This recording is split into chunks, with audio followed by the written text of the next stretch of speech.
There we are. Wes, my brother, what's up? Hey, not much. How you doing, Randy? I'm doing good. I'm doing good. Wrong eye. Do you notice that, we were just talking to Marsh off camera before we went live here, and our guest today, and he's an All-American offensive lineman, if I'm not mistaken, from McNeese State, which we'll talk about that. But so I thought I was going to do the little eye makeup under my eyes just in honor of him, but I ran out. So, it's the look I have. So. But you got the look right too, by the way. I like my hair. I like it almost as well as yours. Well, brother, can you believe that we are 1 year today? I feel like we haven't had a podcast in over a year. I know we haven't. We got to get back on it. We've got to get back on it. Oh, but man, it's been great. And I remember, bud, when I first started this idea, and I called you, and we chatted about you directing and producing, and remember we was going to do it in January, and I remember saying, well, let's be ready, and I kept saying, well, we could do it like the 3rd or 4th or 5th or 9th week of January, right? And you kept saying, no, we're doing it January 4th or whatever that date was. Yeah. And I kept saying no, and you kept pushing, and I'm glad you did, because man, we've had a good time, buddy. And it's not hard as you thought it would be, right? Oh, not at all. Not at all. And you and I talked about this before, and anybody that's watching that ever wants some help, right? I mean, we can put a program together to help some folks, because you got all the technical background, and I'm pretty good at rounding up guests and running my mouth a little bit now and then. So, it's not, and it's a commitment, and it's fun, and it's engaging, and it's just like today, the guest today that we're going to have, he and I, we talk about virtual sometimes, right? And then we'll get over to Marsh, but you and I 2 years ago wouldn't have known each other. Yeah. And without the world of social media and virtual, we probably never would have ran across each other, probably. And Marsh and I have got known each other a couple, 3 months is all now. And we have some back and forth almost daily. And that's the beauty of all this is the world has got, I've got a guest that's going to be on in a few weeks, the Gonzo Experience, David Mamano, and he and I yesterday, it was funny, he did a post about his kids' thing going on in Victor, New York. And I jump on there and I said, Victor, New York, I stay at the Luca's, or go to the Luca's bistro, wood-fired bistro. And all of a sudden he sends me this thing. He goes, dude, I know the owner well. When you're in town, we need to go there and have lunch. So my point of all that, before I ramble too long, is you used to talk about separation of 6, right? Of 6 people, and I think it's 2. I don't know what it is, but it doesn't take long with all this kind of stuff we do to really shrink the world, I guess is my point. Well, the internet has made everything insanely small. It's very difficult now to not find somebody that knows somebody that you're talking to. It's like you said, probably 2-3 degrees of separation.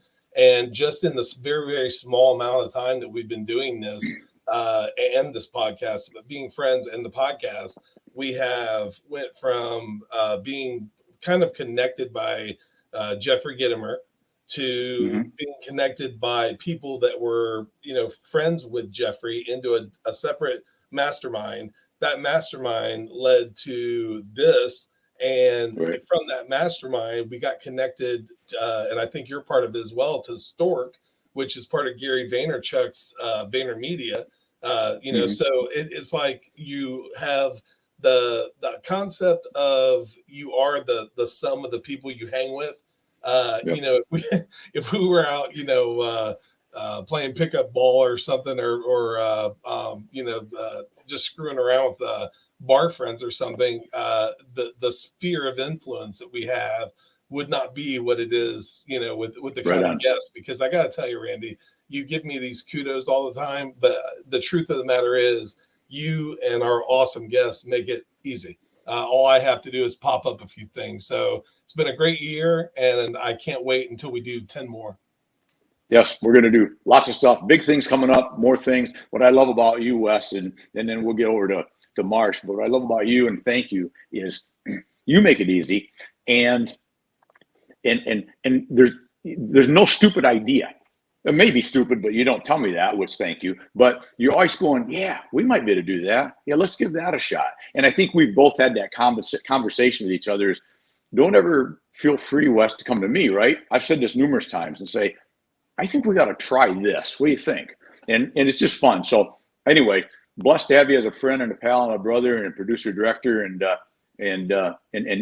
somebody that doesn't have as good a hair as me. Anyway, hey, thank you, my friend. You got another hairdo like that coming. Well, cheers I to got another a hairdo, 10 years, brother.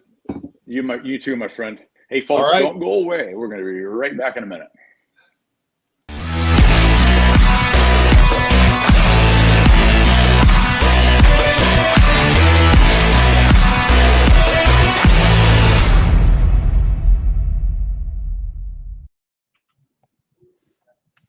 Marsh, my friend, how are you? I'm good, man. Happy anniversary, Randy. Well, thank you, my friend. It's great, and thank you for. I couldn't think of anybody I'd rather have as the guest the guest on the anniversary show, and maybe we'll just have to decide to do this every year on the anniversary. I just decided that right now. I'm down for it, man. I appreciate All right, that. let's do it, buddy. So well, thank you, and before we get into a lot of things. I always like to give my guests an opportunity to who in the world is Waldo, as they say. Who is Marsh Buice? I know you're from St. Charles, Louisiana area, I believe. Who's Marsh? Give us a little bit about who you are in your life, and we'll get rocking and rolling here. Cool, man.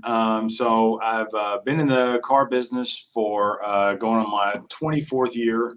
Started out as a salesman, was promoted into management after a year. And then moved up through the ranks. So as time goes on, so I've pretty much worked everything on the front end of the store. And then a turn of events came about, Randy, where I was third in command and ended up getting demoted all the way back down to the bottom rung. So the spot that I started out as an assistant finance manager, I had to start over again. And it was during that time that it was the best thing that ever happened for me. It was a tough blow to the ego, but it was super important because what that caused me to do is, number one, it stripped me of the ego that I did not think that I had, but I was living to a title. And then once I lost the title, that's when I began to live my truth, because initially, it was kind of toying with the idea, and some of the other older managers were like, well, Marsh, look, when some of your old customers come in, we'll just tell them that, there's another spot. I said, no, I'm going to live my truth. I'm going to tell them I got demoted. And that was important because for many, many years, Randy, I've been hiding and hiding behind, and my whole life was collapsing. And so as customers started coming back and they were like, what are you doing back here? I told them I got demoted. And it was the end of the story. It was, I'm sure they've kind of felt awkward, but it was so liberating for me. And it's at that time where I began to pick the pieces up to my life. And that's when I launched the Sales Life podcast. And the Sales Life podcast has been around since October 2017. And it's basically taking the professional skills of sales and it's applying them to your everyday life. So my mission is to teach the selling skills because, sales is a profession, but selling is a life skill. And so now my mission is those who are in the profession, you can use these, I can help you with your walk in the sales profession, because sometimes, man, it feels like we're the only one that's 0 and 11. But then also sometimes in our personal life, we're 0 and 11 too. And I want you to know that you're not alone, that it's a never settle mentality. As long as you never settle and you don't accept it and you keep selling, you apply 5 skills that I teach, then you're always still in the game. Awesome. That's a great story. And thank you for sharing that. So, talking about sales, as we all know, and by the way, Dave Lorenz and Aaron Carpenter, thanks for the congrats. Appreciate it, my brothers, and appreciate the support. So you play football and you're kind of good at football, apparently. Tell us a little bit about your football life before we get going. Go ahead and brag on yourself. I mean, because the awards that you have are worth bragging about. So go ahead. Well, it's kind of a funny story because, I initially came to McNeese State University in Lake Charles, and I was very undersized. And so I was told when they were recruiting me, I was 6'2", or 6'3", and 205 pounds as an offensive tackle. And, they told me when I came and visited the college, they like, Marsh, we like you. I was on a state championship team there in Ruston, Louisiana. And, but they said, you're just too small to play college ball, but we wish you the best of luck. And as luck, and it's kind of indicative of my life, I was just going to go to school and go to Louisiana Tech. My dad taught there. And they called me out of English class and said every lineman that had verbally committed ended up going elsewhere. And so we have a scholarship. Do you want it? And I hadn't taken my ACT. It was just the most unlikely of an event. So I ended up going to McNeese and I was number 5 on the depth chart. And, I just kept doing my work and but I was on the scout team and everything like that. And my sophomore year, going into my sophomore year, every lineman that was in front of me either got hurt or quit or failed. And so Buice went from number 5 on the depth chart to starter. And they kept saying he's not ready. And they brought in a junior college transfer to take my place. And that really rubbed me wrong. And the day that we were supposed to show up to start two-a-days, he ended up quitting and saying, I don't want to play ball anymore. So Randy, they had no choice but to start me. And I said right then and there, I said, you know what, I'm going to make you not so much sorry for what you said, but I'm going to make you understand why I belong in this spot. And I never gave that spot up. So I started as a sophomore, played all the way through. I was all Louisiana, all American, tried out for the NFL, but I was just too small. And voted one of the best linemen to ever come through the school's 75-year history. And that's a tremendous honor for me. So I've taken a lot of those skills, man, that underdog mentality, that never settle mentality. I've taken it into the sales profession. I just take it beyond from there too. Well, that's awesome. The dedication and the discipline that you learned there has got to be huge to the rest of your life. Quick shout out Scott Miller, another buddy that's going to be on here in a few weeks. Thanks for jumping on, my friend. Appreciate it. So, by the way, I did want you to notice. Oops, wrong ear. Hi. In honor of you, I ran out of what do you call that? I ran out of that eye stuff. What do you call that? Yeah. I was going to do them both just in your honor, but I ran out. So, man, I appreciate it. Or I ran out, or I ran into a door, whichever it's your call. So you've been in sales forever. And then, like you said, the really exciting thing to me, and I've watched numerous of your Sales Life podcasts since you and I got to know each other, and I can't get enough of them. And they're very well done, and they hit right to the point all the time. And I would recommend that anybody watching live or on replay, man, you got to follow Marsh on them. That's some real stuff. And you know what I like about it? You just hit on a minute ago. Is if we're sales guys, it's very fitting. But even if you're not sales guys, because as we all know, I think that our sales guys, there's one truism that maybe people don't buy, right? Which is choice in sales. Whether you're a sales title or not, you're still in sales, right? Whether you're the janitor or whether you're the stock boy at a lumber yard, it doesn't matter. You're in sales, right? And so let's talk about the podcast. And you talked about some of the things, but where do you want to go with that? What's your long-term goal? It sounds like it's to keep doing this forever and keep helping and training and coaching. But let's dive into that a little bit. That's the $1 million question, literally. It's everything that you've achieved in life is because you sold your way there. Everything that you haven't achieved in life is because you settled and you stopped selling. And so, for me, what is super, super important, it serves 3 purposes, the podcast. Number one, it's my journal. So number one, I'm not talking to anybody else. I'm talking to me. I just flip the mic on because I feel like somebody else can at least relate to what I'm actually going through, or it's some sort of situation.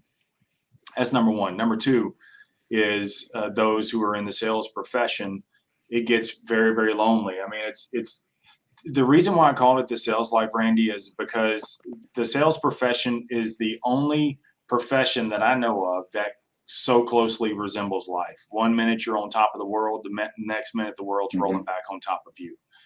And so no matter what, I mean, you and I have been in this game for a long time, and it doesn't matter if there's natural disasters, if there's shortages, if there's lack of inventory, if there's personnel issues, whatever the case may be, we got to figure it out, right? And we got to keep selling. And so that's the second purpose of what the sales life is for those in the sales profession that, look, don't stand around whining about what's the injustice of it all or something, the ball didn't bounce your way. Like, what are you going to do now? New game, new strategy. And so, that's the second purpose, to keep those, because the sales profession is the best profession in the world because it can transfer into any other profession. And so I have a lot of people, man, that, Randy, they don't know what they want to do. They're in college, or I'm signing them up. I'm sitting in my office now. I'm signing them up and they're about to graduate. And I ask them, what are you going to do? And they're like, I have no idea. And I'm like, for me, well, get into sales, because even if you get into sales and it's not a lifetime career, you can take these skills into anywhere, into any profession, because they're transferable. You can take them into your personal life, into your professional life. And then that rolls into the third purpose, which is for those who just, I don't want you to just accept what life is. This may be the situation that you have right now, but this is not all there is. So if you're struggling in sales and you had a bad month, and you know what, you got more month than you got money, I got you there. If things have just taken, look, I've been bankrupt, I've been demoted, I've been divorced, and I've been, I've had suicidal thoughts because I had so much pain and so much pressure. I wanted to end it all. I've had so many different situations, but I'm living proof that you can still go and you can still get everything that you think that you've missed out on. You haven't. And so that's the third leg, and fourth and fifth and infinite leg that I talk about every single day.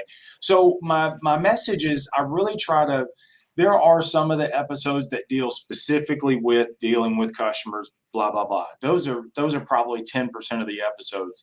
The rest of them are probably something, Randy, where you could take maybe more so of a parable. So I may use it in a certain context. I may talk about the podcast, or how I put the podcast together, or how I get my material, or what I went through in life. But then you can actually, they're interchangeable. You could swap out my situation and put yours in and make it a life story for yourself as well. Yeah, that's awesome. And it's awesome that you come from a place where everybody, I'm going to say, I think I'm pretty safe in saying this.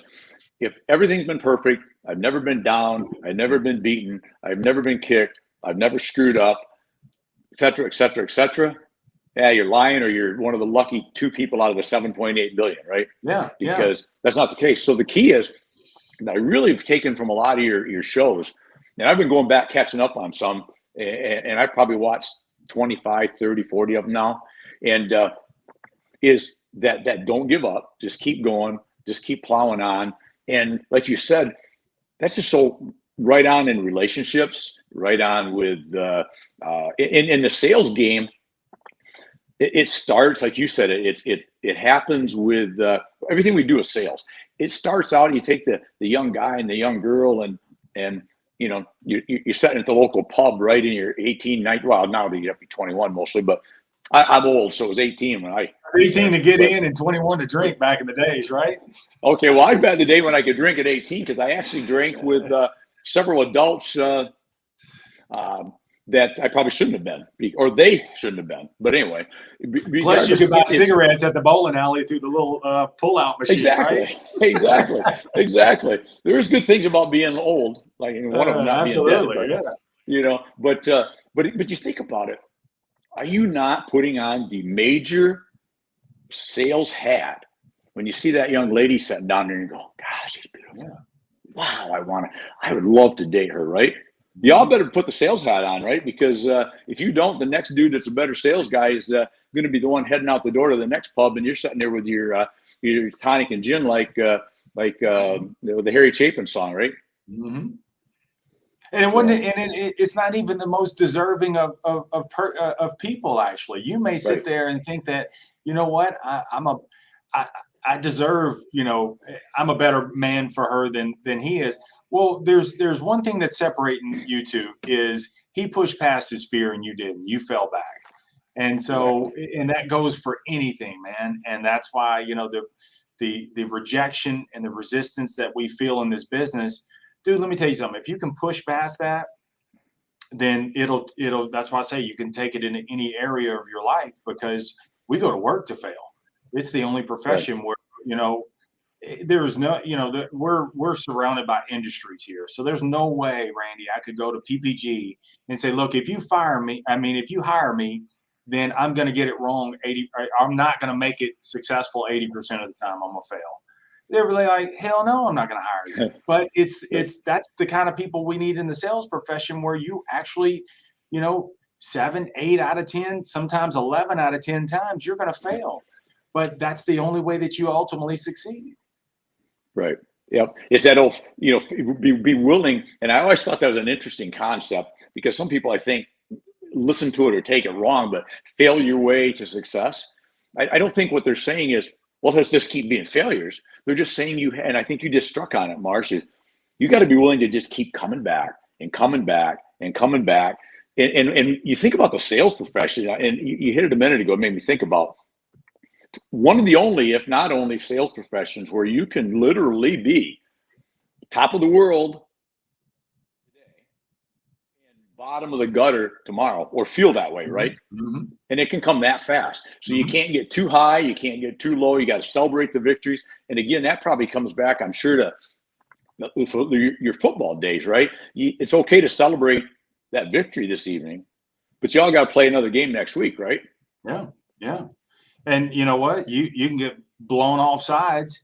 Well, you got 45 seconds to figure it out, and you got to line up again. So you're going to carry it over or what? So this is why I say, Randy, that you gotta handle the losses, don't hold the losses.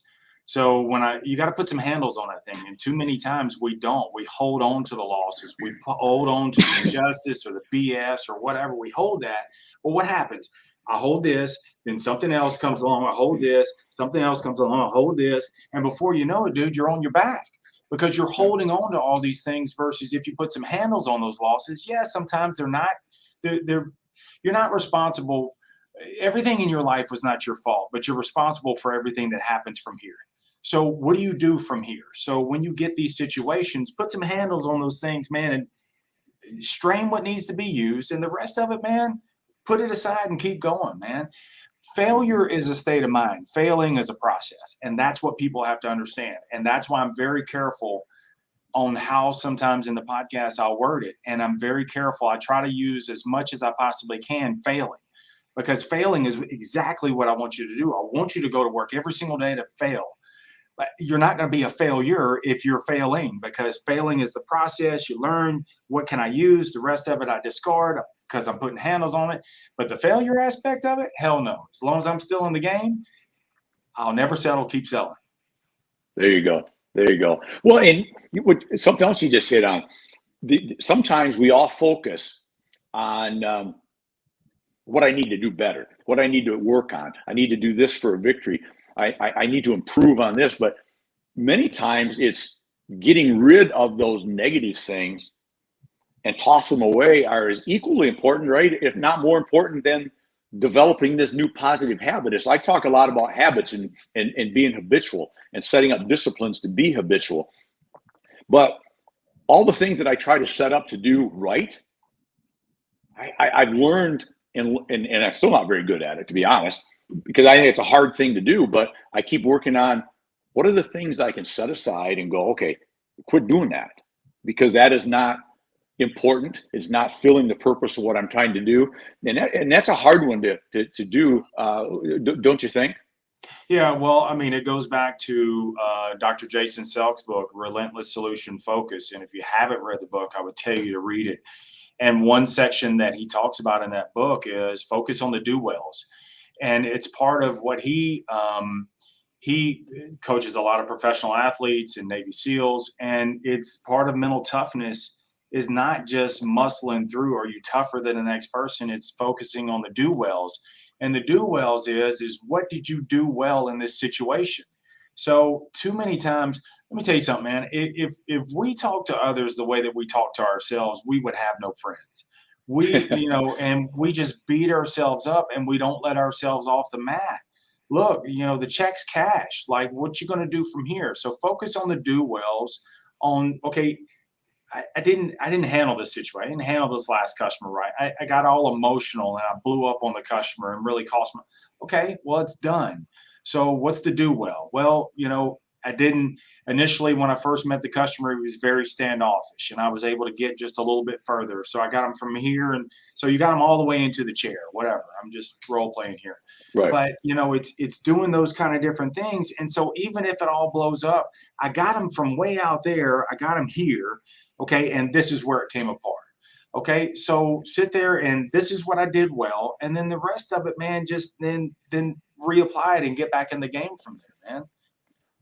Yeah, exactly. Well, in a minute, I'll have Wes bring a good friend of ours, Mark, back up. But first, before I forget, because I'm old, is that you think about football again. You talked about 45 seconds later, and I don't care if you're on offense, you're on defense, a quarterback just throws an interception. Dumb. Just made a dumb mistake. Yeah. You got to go to the sideline, look at your little iPad and figure out what you did. Yeah. But y'all better be ready because there could be a turnover in literally 13 seconds. Yeah. You got to strap the helmet back on and go back and go time again, right? You don't have time to wallow in your sorrow, if you will, right? You've got to, and I think we do that. And you said it exactly. And I love that point.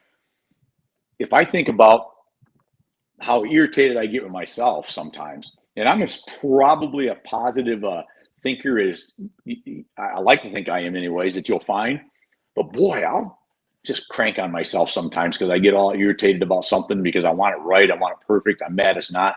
And you're right. That's a tough one. And you got to learn to get rid of that, right? Quickly. How do you help pull yourself out of the, that murky water at times? What are some ways that you do it? What I do, and I think you hit on this earlier, is I remember that I'm pretty darn blessed. I do. Whoops, my phone's ringing. I forgot to shut it off there. I do what I love, and I love what I do. That's a little statement I use a lot, and it's true. I do what I love, and I love what I do. I use it in different ways because I forget which way makes the most sense. but so I'm doing something that I love to do and doing it at a pretty nice level. Life is very, very fine. So got a great wife, great kids, grandkids, and a great grandson. And Marsh, this is where you say you could not be old enough to have a great grandson. You missed your cue there, buddy. But I thought you were sharper. I thought you were sharper now. but so I look at it and I go, good. You're selling a bunch of stuff. You have great friends, great family. Just shut up, you idiot. And I'll have some stuff that I won't say online or on air to myself because I just want, but I have to get my own face sometimes, so to speak, and just virtually slap the crap out of myself and just stop, because you know what, for every one of those little things that just didn't go right, it's kind of a big freaking deal at the end of the day. And I think that's what you hit earlier. Oh well, if your whole world is going to be lost over that one deal that just didn't happen, then you got a lot of improvement in your world to do, right? It's just the case. But hey, Wes, you can bring the first one from Mark up. Mark's an umpire. He's a sales guru. He runs he does some podcasts and some shows of his own. He's a great guy. I don't know if you know Mark Gassard. If not, you guys ought to follow each other. But so learn from your temporary setbacks. It's all about your process and consistent approach. I think that's exactly what you're saying, right? Stop looking at the scoreboard. Compete with you. What do you say to that, Marsh? Yeah, it's true. It's all about, and I'm glad Mark brings that up. It is all about, the process itself. And, it's putting in, if you have a process, man, it really takes a lot of the emotion out of it. Trevor Moawad wrote a book. I forgot the name of it now, but but anyway, he's best friends with the Seattle Seahawks quarterback. What's his name? Oh, Seahawks. yeah, I know what you mean. Well, anyway, so I just went Yeah. blank. But What's his name there? yeah. So anyway, so and in the book he talks about staying in neutral, and so neutral means that you're not. It's neither forward or backwards. It's being right in between. So when you think neutral, then what you're then doing is you're just working the next process. And I remember reading a story about Peyton Manning, and he was having a terrible game, and one of his worst games ever. He was throwing all these interceptions, just totally uncharacteristic of Peyton Manning. But one of the receivers who he was playing with said, the only thing Peyton talked about is he talked about his process. So he didn't get on the sidelines and he wasn't beating himself up about it. He was talking about, okay, what is it in my mechanics? What am I doing wrong? What's not working? And all he was talking about was the process itself. If that's all you talk about, okay, and that's what, the thinking neutral is, okay, I get to hear, I get to hear, I get to hear, I get to hear. And that's what you have to do, whether it be in life or whether it be in the sales profession is, okay, stop talking about what you don't want to have happen. Why sit there and talk to another salesperson about how bad you've had it or the last customer? Because all they're doing is they're saying, glad it was you and not me. That's all they care. They really don't care. Right. And so, yeah, getting the neutral. Yeah, thank you. Yeah. So that's exactly what that is. So don't even talk about that. Like, what's the next process? So, there's always next, and stop thinking this is the end all be all. It's not. It's the last thing. Look, it's impossible to stay. We all know it's impossible to stay undefeated. You're never going to go, right, 25-0. But why is it that we think that it's possible to stay defeated? It's not, unless you do something to make it so. So shut your mouth. Trevor talks about that in his book too, the 4 S's. Stop saying stupid stuff, but I say it the other way. Yep. So stop saying that. Don't talk about what you don't want to have happen. Work that process, work the next thing. And look, it's always going to work itself out. That's a great point too, because don't you find that a lot of guys, and maybe it's a personality thing that you got to work through. Maybe it's just experience over life, but so many people come at different aspects in life, whether it's in our sales world that we all are in and love, or personally or physical fitness or whatever case may be, is they're always looking at, well, what if I don't get this sale? What if I don't make quota? Yeah. What if I don't? What if I don't? What if I don't? Yeah. Well, what if I do? Right? What if I do? Right. I probably will. I think I'm going to. And then you get to the fist pumping, I will. Right? Yeah. Yeah. Does that make sense? I mean, it's that whole sports thing, but it all comes back to sports for guys, especially. Yeah. But, I mean, screw it. Okay. So what if you don't? Big deal. Like, what if I do? What's the best thing that could happen? Right. And so, will you, especially in our field, will you statistically fail? Yeah. Most of the customers that come in here are not going to buy what I have to offer. I don't focus on that. I focus on, look, I'm not for everybody. I try to make it make sense. I try to offer different perspectives, different angles. I challenge their thoughts, because a lot of times people just don't want to make a decision that's outside of the norm. And at the end of the day, like, if they don't see it, I move on to next. Like, it's cool. Mhm. I don't take it personally. You got to stay out of the 3 Ps. The 3 Ps are what Martin Seligman called it's permanent. And when it comes to rejection, permanent, pervasive, what's the last one? I don't know. So I'll think of it in a second. So number one, it's never permanent. Oh, personal. So number one, it's never permanent.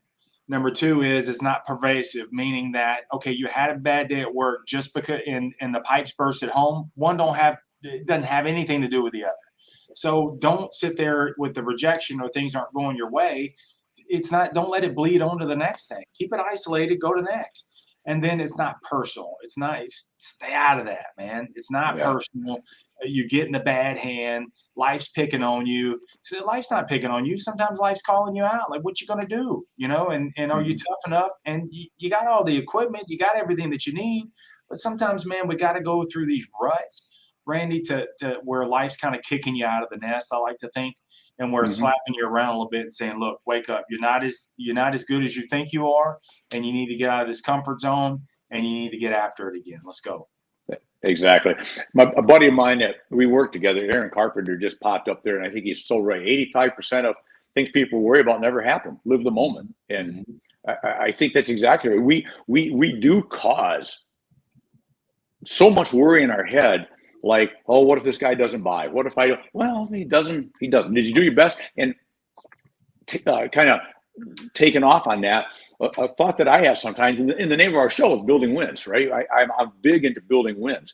And isn't it a win? You can extract a win out of even a loss, right? What did you do wrong? What went wrong? What could I fix? What could I change? If it's football, man, we probably should have never called a running play on that because we haven't run on them all day, and we're 19 or 22 on passing. Maybe that was a dumb call, whatever it is, right?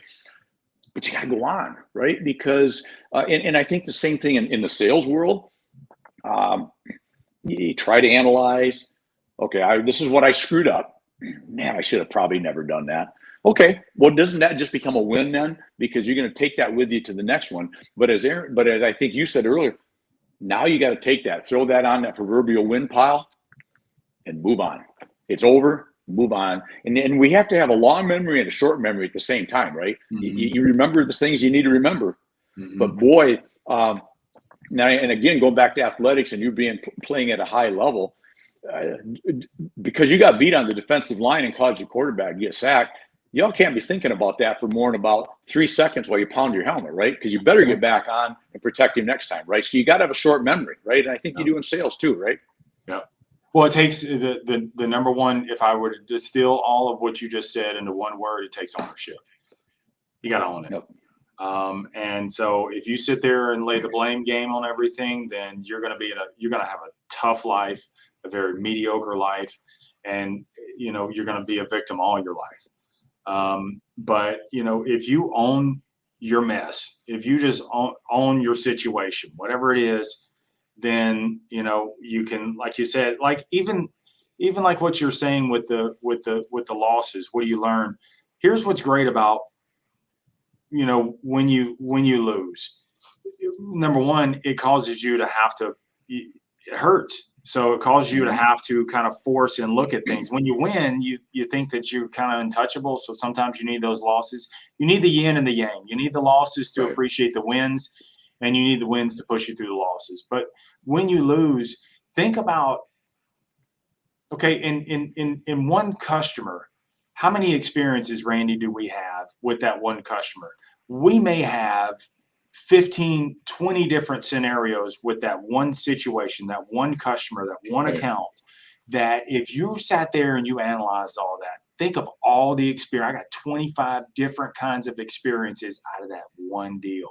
So that's why you got to go out there. That's why life is all a numbers game, man. If you go out there, it's so cliche to say, but it's so true, because the more I can capture those numbers, the more I can capture the experience, the more I can apply and move forward in my life. Exactly. What's Brother Mark got to say? Can I trust you? Can you help me? Do you care for me? Now that is what is authentic. Yep. It's authentic selling, and especially especially in a world of sales. Some sales are different than others, obviously, but I think all selling comes back to relationships, because I'd love to get your take on this, Marsh. I used to talk all the time with folks that would want to listen about the triangle, right? Or the triad, is quality, service, price. A lot of people say price, quality, service, but in my opinion, price really, that may be that first objection everybody uses, but it's really third in line, in my opinion, because if you don't have the quality, you don't have the service, the price is kind of irrelevant. Yeah. But I've started over the last, and especially in my world, which is, and a couple buddies that popped on here, where we're really business to business, we're long-term, we build relationships, we build programs with customers. I think it becomes a box or a square as opposed to a triangle. And you got service, you got quality, service, and price, but you also have a relationship, right?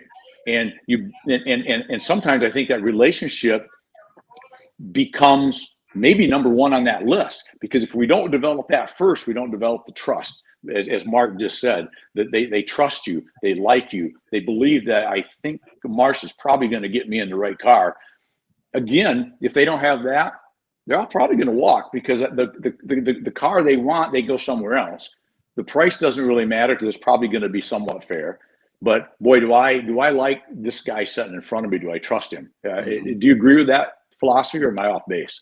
No, 100%. I mean, what's difficult, going back to the rejection, what happens is we, as salespeople, we become very cynical, because we get rejected more than we get approved. Right. Then it can kind of, you start getting a little calloused, and you stop caring as much. See, when you first got into sales, it was peace, love, and soul. The managers were the best thing since sliced bread. The inventory is great. The marketing is great. The customers are wonderful. And about 90 days into that, the management is out of touch. The inventory sucks. The commercials suck, and the customers suck even more. And that's what we end up doing. So it's so important, man, that you do calibrate yourself, and that you unplug a little bit. You got to kind of zoom out. You got to understand that you're not for everybody. And then you go back to building those relationships. That's what's super tough in this business, man, because some of these customers, you could pour your heart and soul and give them your very best, and you stay late, and you come in early, and you come in on your days off, and they go buy somewhere else. Yeah. And that's like, dude, that's like a dagger in your heart. But, you wouldn't make the kind of money that you make in sales had it been easy. You would have never got the job. It's because it's so tough. You got to go through this. But as you do develop better, some mental toughness. But then also, man, it's a way of being able to work with so many blends of different kind of customers. And the customers that you do build a relationship, man, it's the best. It's the best in the world. Exactly. And which is why I refer many a time, to customers, and I as customer friends, not just customers, because especially in the long-term world, but I would think even in the auto world, you would hope to have that customer come back, right? You'd hope they'd send their Uncle Fred over and Aunt Jenny and whoever. So it's still a relationship and a more than a one-time sale. But the fun part of it, where it makes, like you said, it's fun, it's monetarily good, but it also, I work a lot, but I don't work at all, because I just love this stuff. I love the relationships. I have customers that I'm working with their sons now, that I remember where there's this little guy walking up to me, and I first called on him 27 years ago, and now he's 34 and 3 kids of his own. And you build those relationships, man, and it just makes going out every day on the road, and we travel like I do, and some of my buds, you're just going to see friends, and you're helping them to prosper and to be better, and it's just, man, it's cliche, but boy, it's a win-win, right? Or win-win-win, or a whole lot of wins in there. And that's what it's all about, right? Yeah, 100%. I mean, it makes me think back to the story that you told recently, where one of the owner's sons actually called you, and it was the younger one. You were like, is there something I can help you with? And he was like, yeah, I'm graduating, I think. And you were like, dude, I'm there. And, you didn't know what you had going on, and you cleared your books, because it was like, no, this is the most important thing ever. That's what a sales pro does, man. It's all about the money is just a byproduct. To me, it's a measuring stick of how well you are at your craft. And if your check sucks, it's because your approach to it sucks. And if your checks are good, then you know what, you're doing pretty good. But there's always better you can do as well. So I love that story that you told about that, because I'm like, when I was running, when I heard you talking about it, I'm like, bro, that's a pro right there. Well, and it was funny because, hey, thank you, brother, Barry Brocksterman. He's a pro. I love that man right there. Anyway, it was funny. It was 8th grade graduation, Marsh, because I do a lot with the Amish and Mennonite community, and so this is a big deal. This is like their high school graduation, right? Yeah. And it was funny is my wife runs my office, and so she knows what I do for a long, long time. And it was funny, and I think you probably heard this on the story I told.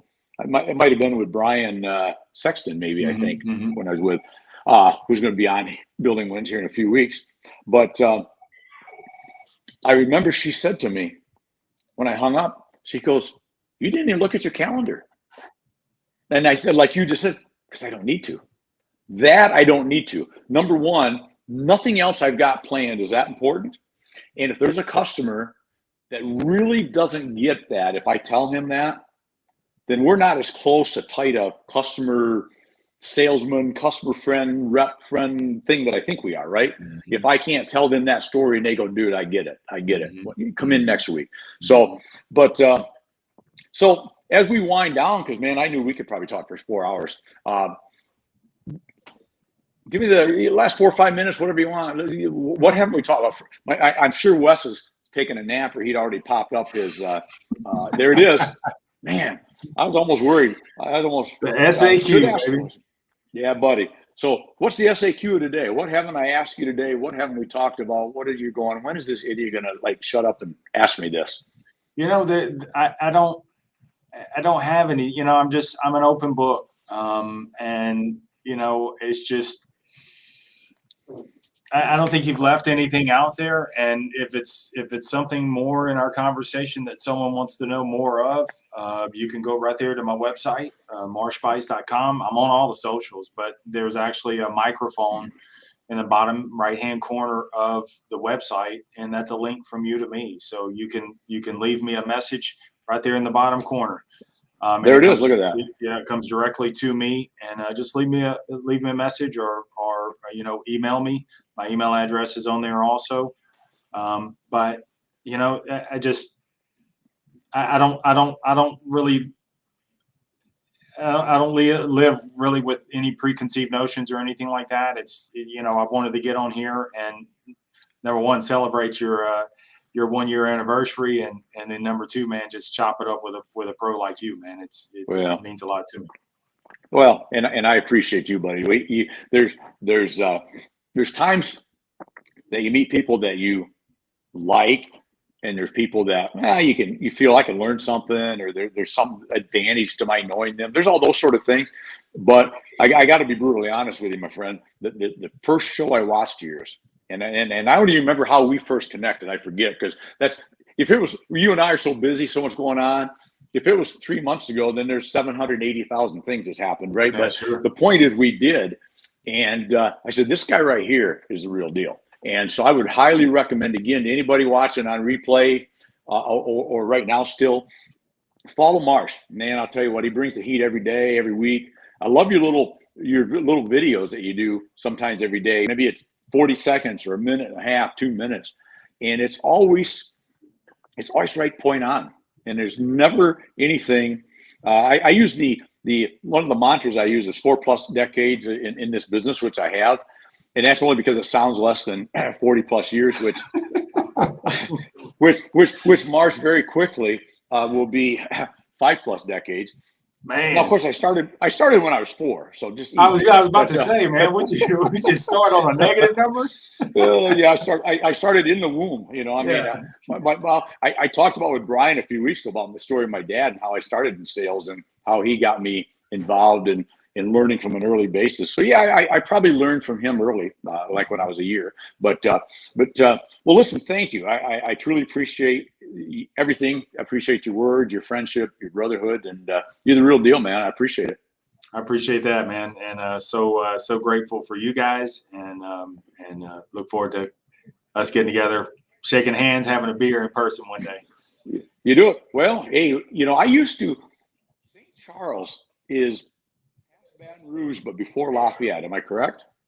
Yeah, I'm 45 minutes from Lafayette, east of Lafayette, west of Lafayette, okay. And then I'm 2 hours away from Baton Rouge, 3 hours away from New Orleans, 2 hours from Houston. So I got the best of both worlds. You got it, great, and great food down in there. But I drove through there many a times. My younger son, who's still old, used to live in for a year or two. Lived in Lafayette. Oh, cool, yeah. And so I used to drive 2 or 3, probably 4 or 5 times during the time he was there. Would drive over to see my grandkids from Naples, Florida, where I live in the winter. And that was a nice little 14-mile or 14-hour little hike, but drove right through the area. So yeah, that was good.